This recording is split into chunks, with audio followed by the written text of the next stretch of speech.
Hey,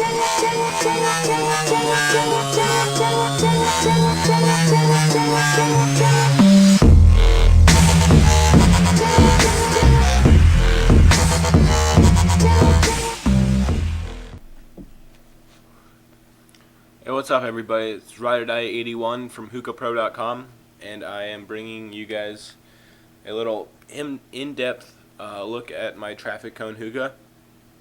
Not this right here. This is just puffing on some Social Smoke Tiger's Blood right now, just because. But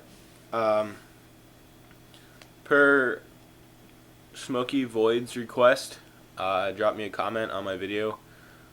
He wanted to see the inside of my traffic cone hookah, and here it is. I know a bunch of you guys have looked at it. Thank you for all the views of the traffic cone hookah. I hope you guys are really enjoying it. Let's see here. So Smokey Void asked for a in-depth look at it. So here it is. Really easy, actually. Really simple design. You got the traffic cone, obviously.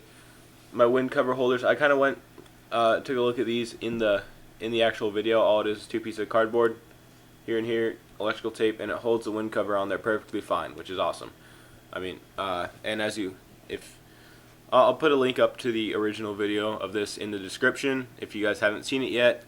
The bowl sits perfectly flush on here, wind cover. It works out well. Anyway, the actual hookah itself. You guys will not believe how easy this is. Alright, that's it. It's a Jose Cuervo 750 milliliter bottle. Sorry, copper tube. I have like a ton of copper tube at my house for some reason or another, and that's what I used. And 2 wine bottle corks. Electrical tape here. I'll show you what I did basically.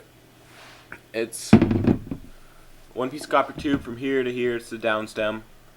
And then one that starts about right here, comes up and it curves here, which is where the hose goes. Now for the hose, it's not a grommet. I didn't use any actual grommets on this.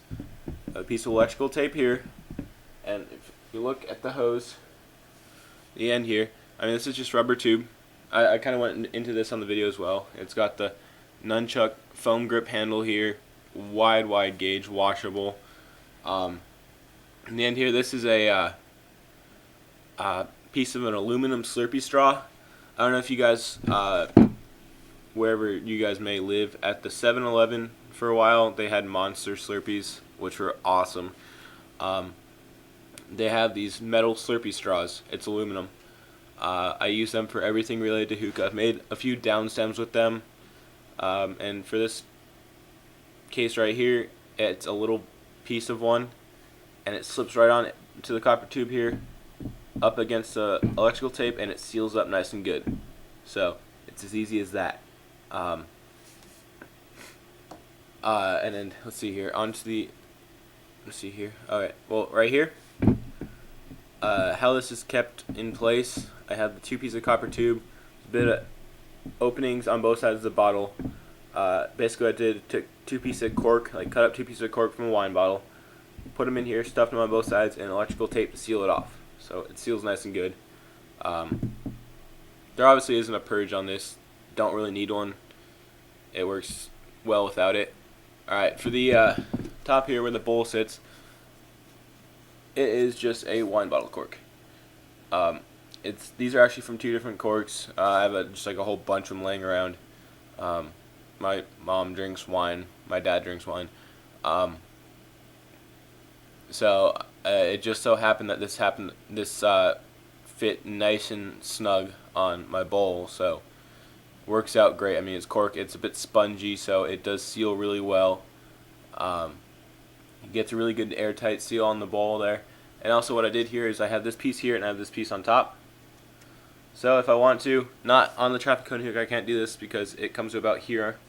But if I wanted to, without using a traffic cone, I could smoke this as its own hookah.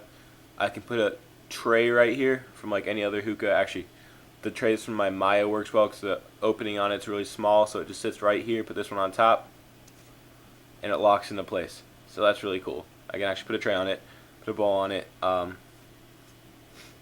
got the water down here. I put water in to show you guys. It comes down about an inch in there. Good amount of water. Still a nice chamber for the smoke in there. Lots of volume in there. Let's see what else I'm missing here. The gauge on this isn't super wide, but it is wide enough to give it a really nice draw. It still does draw pretty well, which is nice. I also have a piece of square cut wood. I don't know where it is at the moment, but I put it on the bottom of the traffic cone here. Like I put the hookah in here, and I put the square wood on the bottom here to hold everything all together. So that works out well. I explained this in my other video as well, but let's go over it real quick. I have the slit cut here because what happens is when you put the actual hookah in here with the